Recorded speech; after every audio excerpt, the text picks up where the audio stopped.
We are Group 4 and we are going to present on monotasking and increasing productivity and also debunking the myth of multitasking. Monotasking, or also known as single tasking, is the practice of dedicating ourselves to a single task at the same single time and minimizing potential interruption until the task is done. While on the other side, multitasking is defined as dealing with more than one task at the same time. Why do people multitask? Living in the 20th century demands us to do several things at once. Information overload, projects, social network, and immense access to information through the internet are some examples why the concept of multitasking has been more popular over the last couple of decades. Dr. L. Ophir, a neuroscientist at Stanford University, explains that us humans do not really multitask, but we do task switch or switching very quickly between tasks. More frequent switching shortens the duration to fully focus on an information source. Interruptions, either externally or internally, inhibits people to deeply engage in a task. This study shows that people who practice multitasking often have multiple unfinished tasks, felt worn out, and exhausted easily, and they also hinder their innovative thinking. Technology versus monotasking. Technologies have a major contribution into multitasking. People nowadays can't live without technologies, but actually, does technology do more harm than good? Evidence from a 2014 study indicated constant multitasking by using devices could be causing permanent brain changes. A study done of 262 college students who were heavy media multitaskers. The report highlights that they struggle to pick the relevant information, have a lacking and diverted attention. Previous studies also have found students multitasking on laptops in a lecture performed worse on tests than those who didn't. Multitasking can lower your IQ 10 full points, according to Professor Miller. We will miss out on the human connections such as compassion and understanding. Daniel Siegel of UCLA Medical School state that this can leave us in an empty, zombie-like state by living our daily lives based on technology. Multitasking myths. People can't multitask very well, and when people say they can, they're deluding themselves, said neuroscientist Earl Miller of MIT. And he also said that the brain is very good at deluding itself. According to a study done by Salvucci and Bogunovic in 2010, individuals monotask until primary task mental workload has been minimized. 94% of users were able to switch tasks when they have less workload. However, they found that interruptions prolong resumption lag, which is the additional time needed to resume primary tasks after interruption, therefore decreasing overall performance and cause longer time to accomplish the original task. Multitasking is possible when two tasks do not compete with each other for the same mental resources because similar tasks use the same part of the brain. Our brain is not capable of focusing at two things at the same time. Effects of task switching on simple tasks versus complex tasks. Based on prior research conducted on the effects of task switching on simple tasks and complex tasks, we are presented with two levels of tasks, simple and complex. Based on their level of difficulty, we will define the type of task and how they affect performance.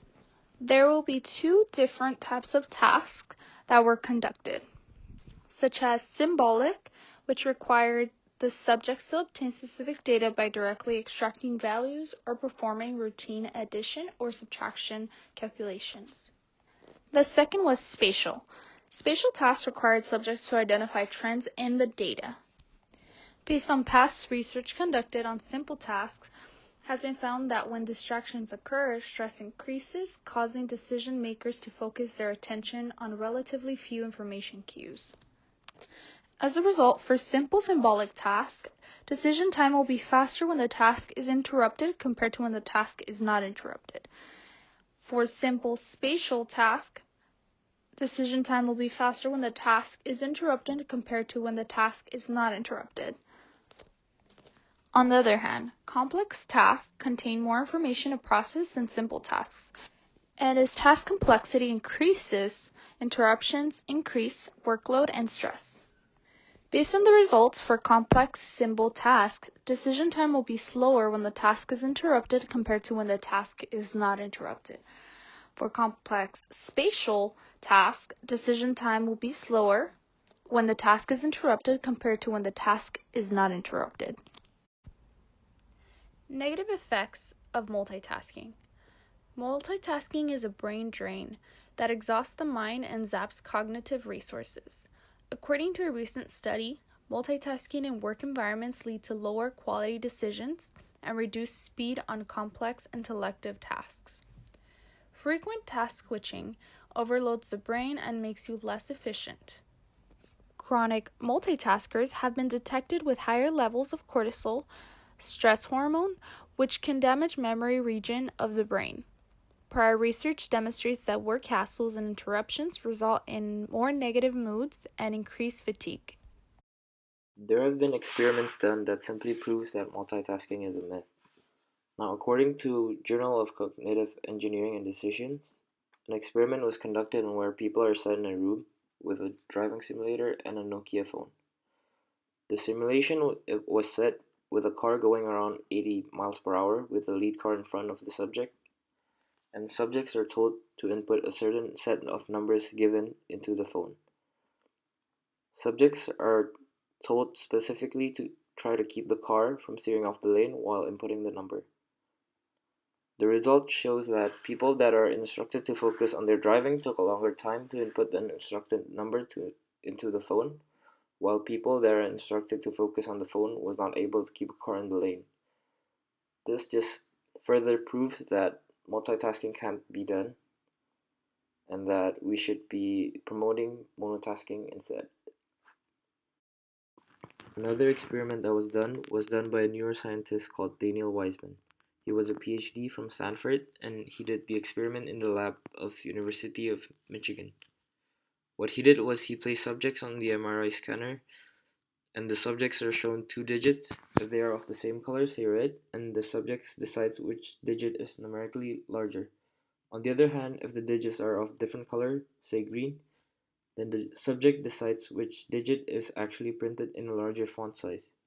Now, the conclusion of the experiment was that subjects had difficulty doing these simple tasks that requires multitasking.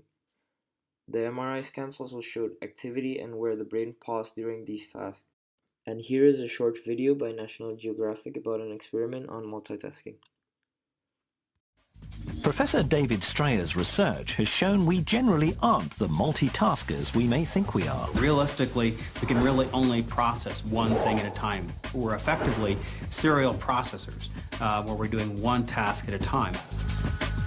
Strayer co-runs a lab at the University of Utah that studies how multitasking affects the brain. When we try and multitask, we're just switching from one activity to another.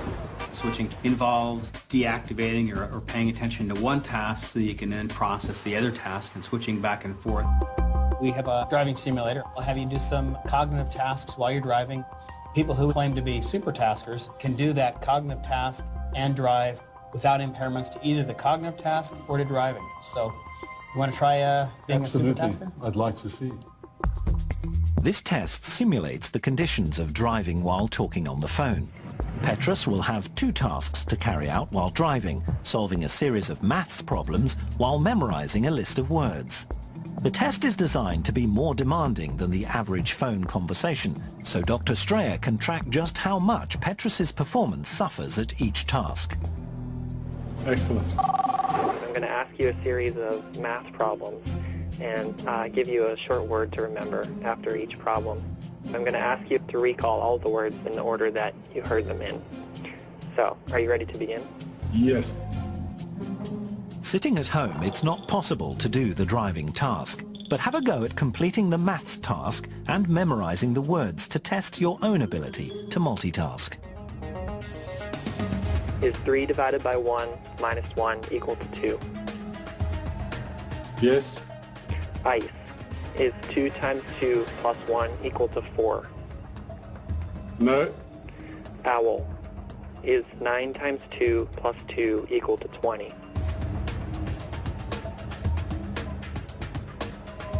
Yes. Toy. Recall. Ice. Skip.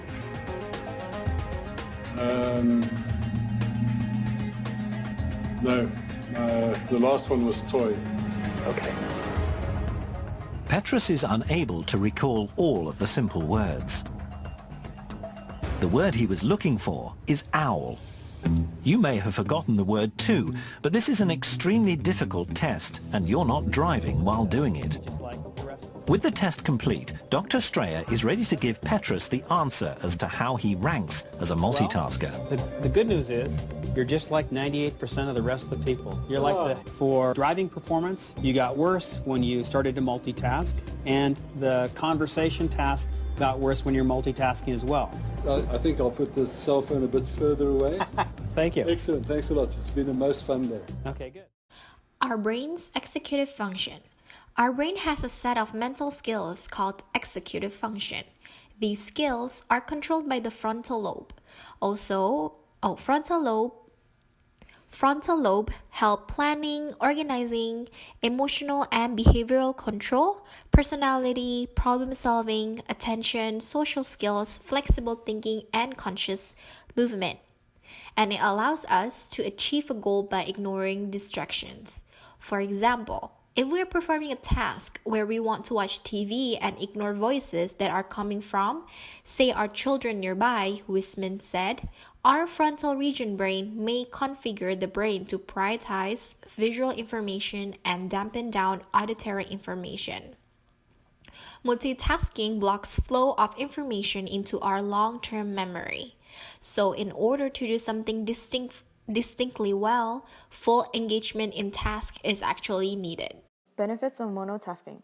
Kelly McGonigal, a psychologist and lecturer at Stanford and the author of The Willpower Instinct, believes that monotasking is something that needs to be practiced. She said it's an important ability and a form of self-awareness as opposed to a cognitive limitation. We have been constantly fed with the idea that the more we can do at once, the more expertly intelligent and efficient we are. However, a study done to link single tasking and biological function showed that after 6 hours of training, there are new generations of brain cells and improved information transmission between different regions of the brain, an increase in neuron nourishing blood flow and white matter region, which is responsible for learning and brain functions. Not only monotasking improves our biological features, it also increases satisfaction rate of people who completed a task. Alltech, production and consultation company for agriculture, came up with Note to Self Infomalogical Challenge, which consisted of 5 daily challenges. Spending a day focused on one task at a time, tidying up your application collection, avoid meaningless memes and trending topics, discuss something for at least 7 minutes, and set a longer-term resolution. One participant acknowledged that single tasking allowed her to take time in completing the task and left her feeling less distressed. She became more mindful and responsive to her surroundings. By the end of the challenge, 71% of those who took the challenge felt less overwhelmed by the vast amount of information and were able to digest this information clearly. Benefits of monotasking. Monotasking increases efficiency, effectiveness. It also helps you focus. It will finish your task with lower chance of mistakes. Also, monotasking helps reducing stress-related overwhelmed works that is caused by multitasking. There is an uprising usage of media multitasking across the globe. A study compared reading performances between novices, someone who is inexperienced, and experts in different media multitasking environments. Participants were divided into 3 major groups: reading only, reading with background video, and reading with watching video simultaneously. They found that participants perform best when they read with video playing in the background. This was to be expected since there is a connection between familiarity of subject areas and capability to media multitask. An example would be driving and listening to music or conversing with someone else.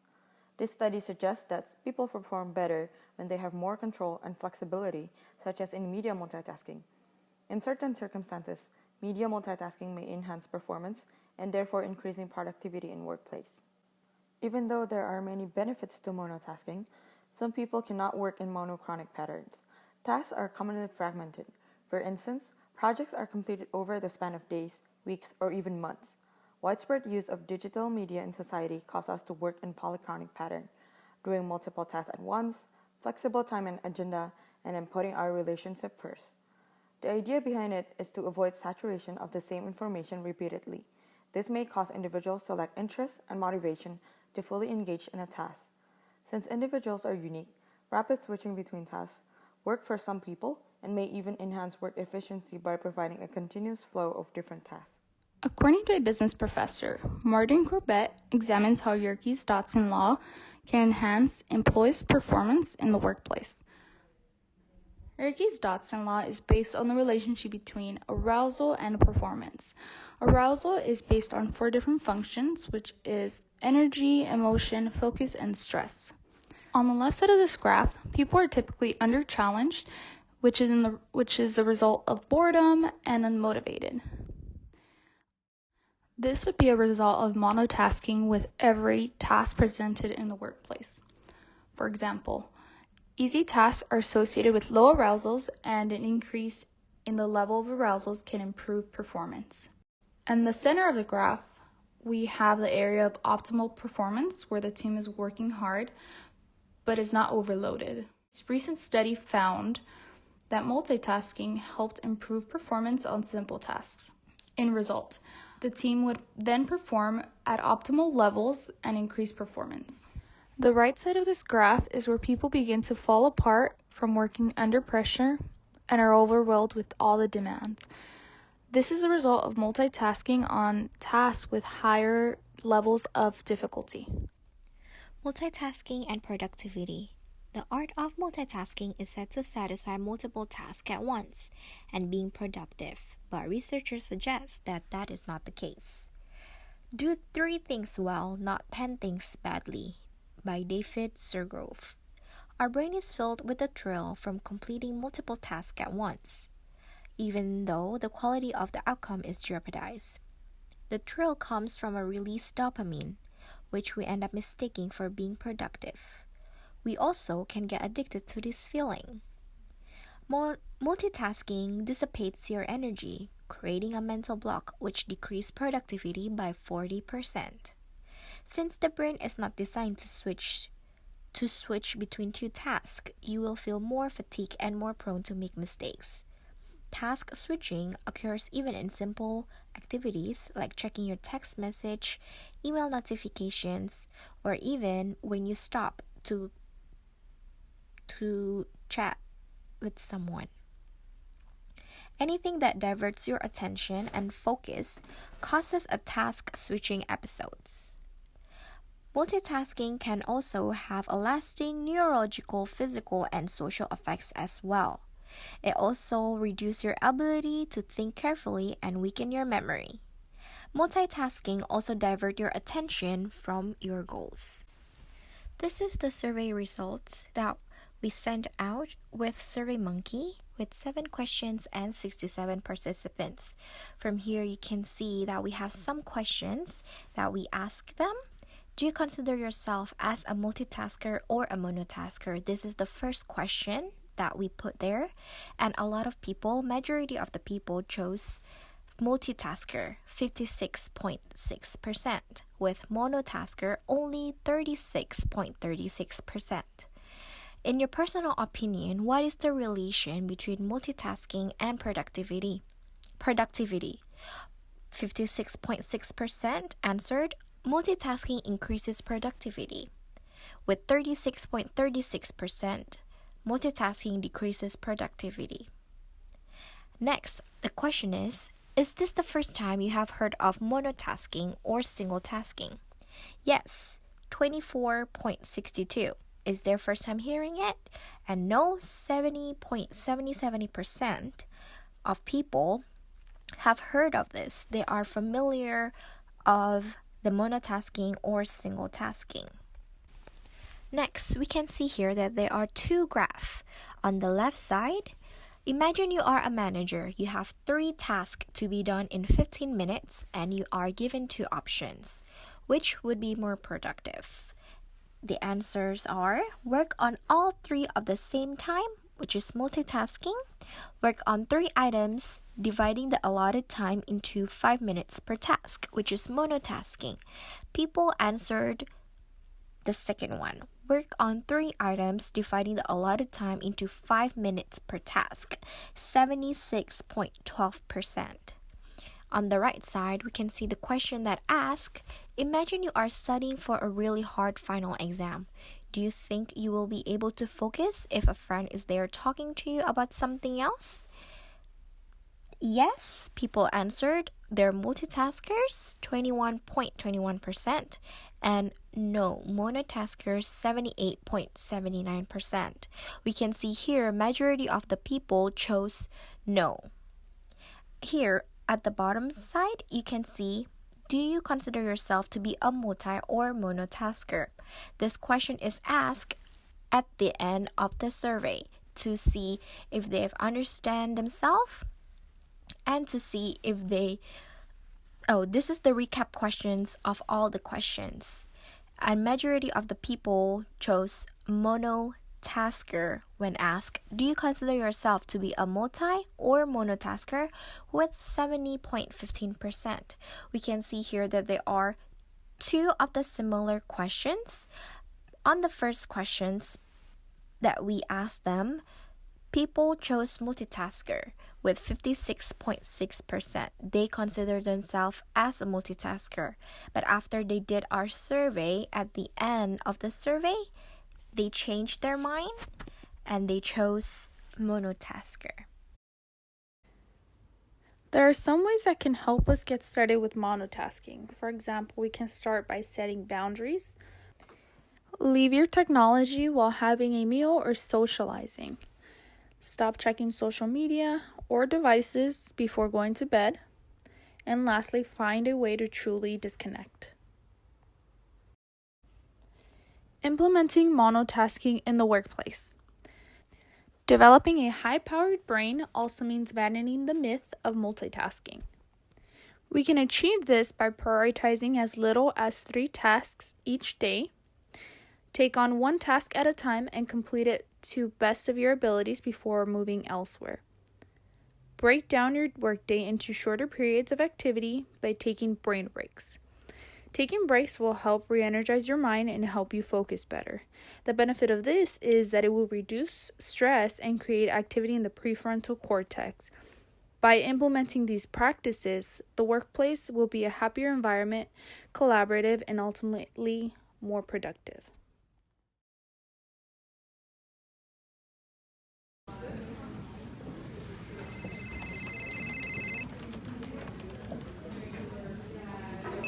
Hello?